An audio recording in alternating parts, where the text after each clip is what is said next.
I think we don't consider China as an adversary, but you can't at the same time look at it and have this discussion as one package. We have good cooperation on certain parts of trade, but we also have challenges in some areas and significant challenges in another. And one thing that has strained our relationship is the arbitrary detention of our two Canadians.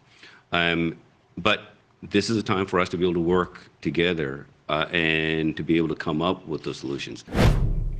Minister of National Defence Harjit Sajjan spoke at the security forum that took place over the weekend in Halifax. It's an annual security forum. The comment about China, that comment that he made, has some questioning the government's approach to Canada's relationship with that country. We're back with the power panel. Rachel, Yolande, Françoise, and JP. Yolande, why don't I start with you? It was just one simple comment, but it certainly made a lot of waves. The idea that he would characterize China as not an adversary, given what we know, what we've talked about so many times on the power panel, the really unfortunate detention of those two Canadians nearly for a year now. What do you make of the comment? My take from it is it's more of a diplomatic or diplomacy at work, and not because the minister says that do I believe that all of a sudden the Canadian government is of the beliefs that we're BFFs or best friends with China. And I think at the top of the government's worries, as the minister mentioned, is the fact that we have two Canadians arbitrarily detained in China. And, with everything that took place after the arrest of Madame Meng Wanzhou, and the ambassador being fired, there were severe, obviously, also economic repercussions, whether it's beef, pork, and canola, and so forth. And of late, with the appointment of Dominic Barton, there's been, I think, a real effort to try to bring things, without saying a warming of the relationship, but to work towards bringing those two Canadians back. And I think it's in that spirit that those comments were made. Isn't it? I think your answer there points to the bigger issue, Françoise, which is how will this government articulate its policy towards China in the midst of such a difficult diplomatic, I don't even know, dispute seems to minimize it, but obviously such a difficult time between the two countries. There are so many people saying you've got to take a harder line, and there are others saying maybe this is an opportunity with the new Minister of Foreign Affairs to not placate China, but to warm the relationship up in a way that is advantageous to us. Can you even do that, though, given what we see in Hong Kong, what we see with the Uyghurs? I know the number of files are phenomenal, but in the same spirit that the Prime Minister sent Chrystia Freeland to the West, I think he's got a specific mandate on China also to his Minister of Foreign Affairs, François-Philippe Champagne, who's Yolande can attest to it, probably the most bubbly personality. Energetic. Oh, it's incredible. So I'm looking forward some meetings in China just to see how that goes by. But he's already on the job on that front. So you see that I think it's going to be one of the mandate, try to warm up the relationship. And we already have some signs of it by the way Minister Sajjan was answering.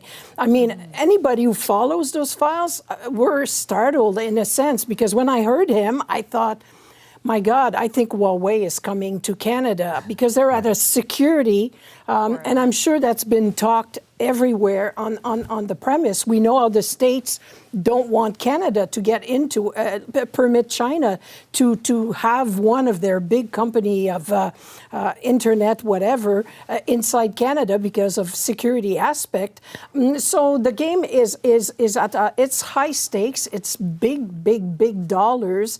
And I think it's the mandate of this government to try to warm up the relationship. And I think that was his weird way of saying to a country that detains two of our Canadian illegally, no, they're not enemies. But the existential question is, can you actually warm up a relationship with a country that does that, with a country that does what's happening in Hong Kong, that suppresses a Muslim minority the way that it has? Like, I think that at least if you listen to former ambassadors, we should be asking ourselves that question right now, right? Yeah, I mean, that's what I think is most unfortunate about the comments is they come as we're learning more about how China's locked up over 1 million Uyghur Muslims in that country, basically glorified concentration camps, right? So we know they're a bad actor. We know they're a gross violator of human rights. So how do we engage? Well, I think the problem is this country is really dependent on China economically and financially for the growth of many companies. So it's problematic. I don't really know how we deal with it. But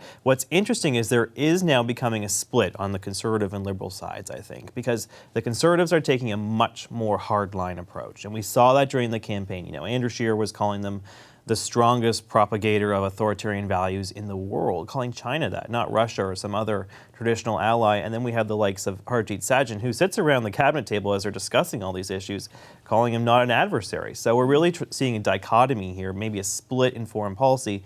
The problem for Andrew Scheer is he didn't really propose much in the last election on how to deal with them. He basically said, let's pull back a few $million from the infrastructure bank that China looks at. So I don't really see how that sorts itself out. But on the whole, these comments are really unfortunate, and it's hard not to see China as an adversary. And it's not the only government, Rachel. I mean, Prime Minister Harper sort of, I don't want to use this word struggled, but his position evolved as well, right? He took a hard line at the beginning, and then, you know, there are very vested economic interests in this country and China. You can't ignore that completely, right? Sure, yeah, it is an important economic relationship, but let's review what's happened, right? They've kidnapped and are holding hostage 2 of our citizens. They've been tortured also. They have blocked exports from Canada using tariff and non-tariff barriers.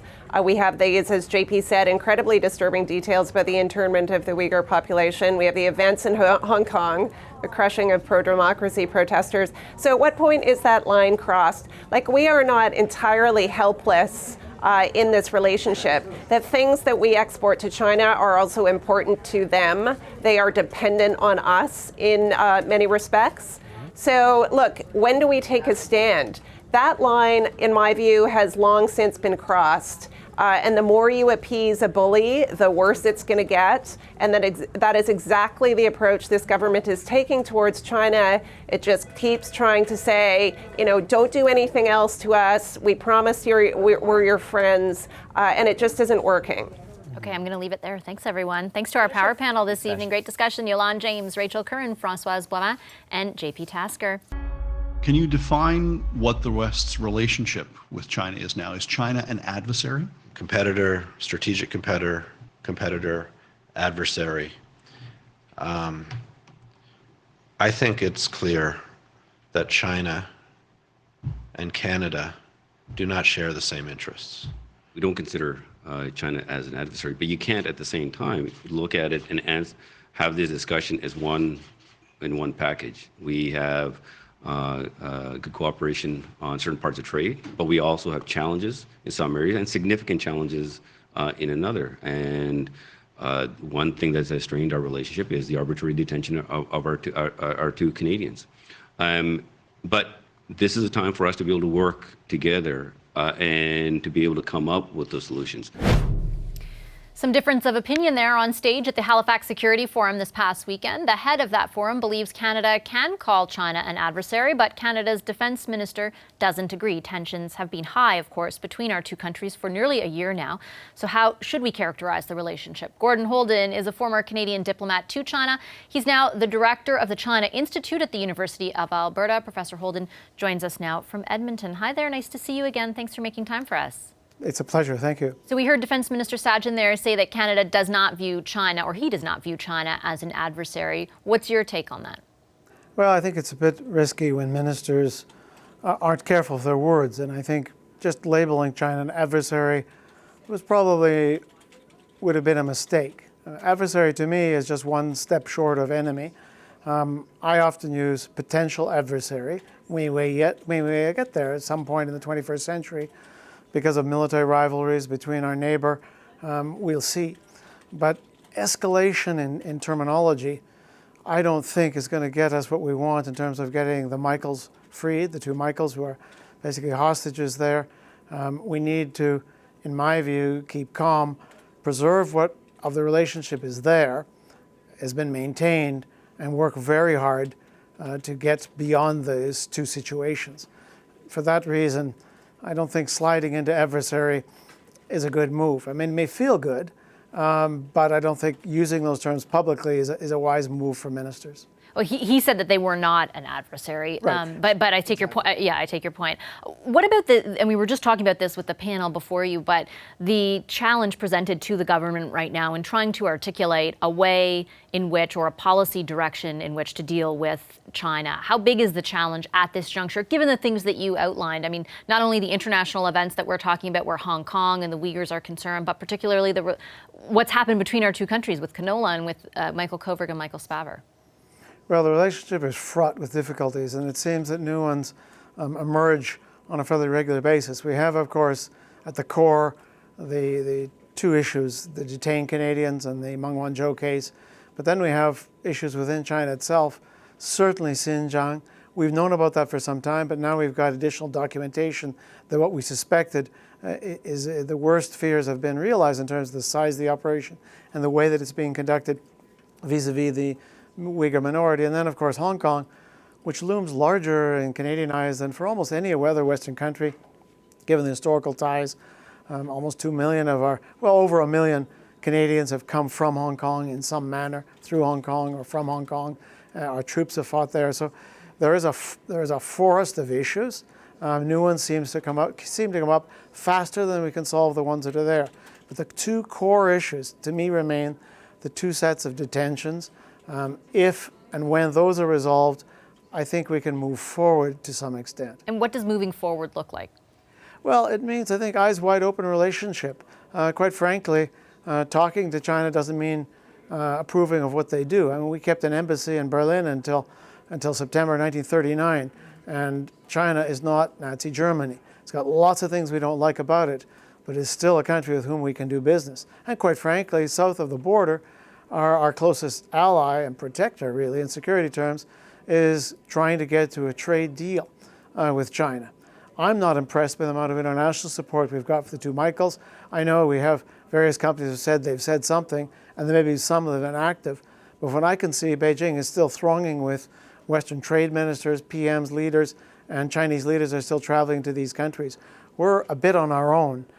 We've had a phone call between the foreign ministers. That's some forward progress.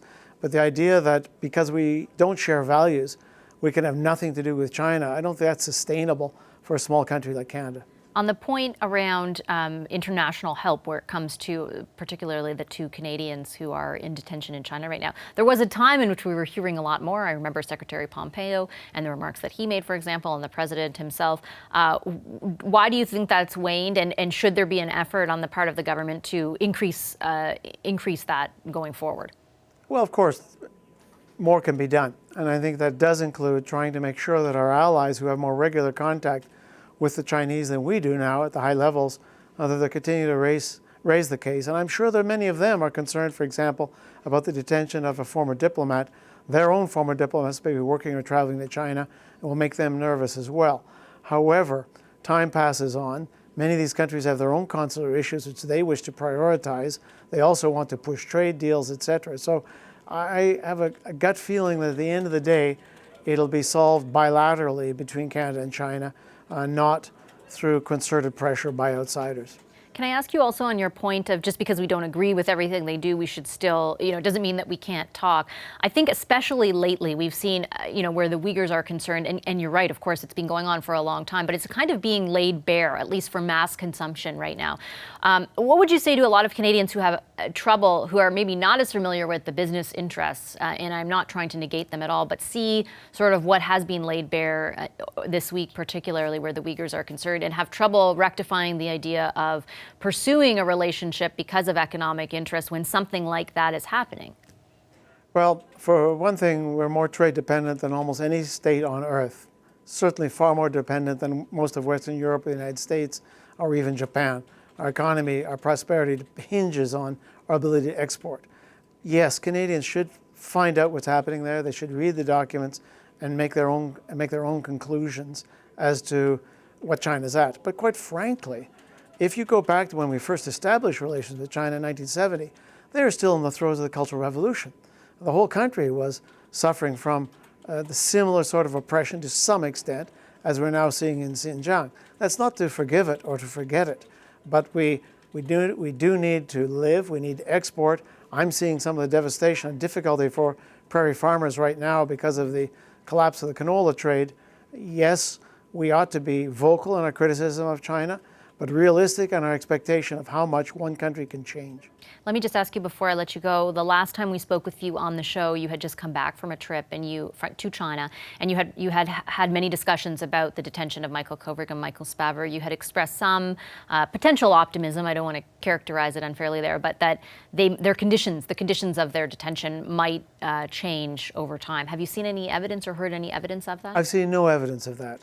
And quite frankly, Chinese sometimes tell you, well, quite frankly, we treat all our prisoners the same way. That may well be the case.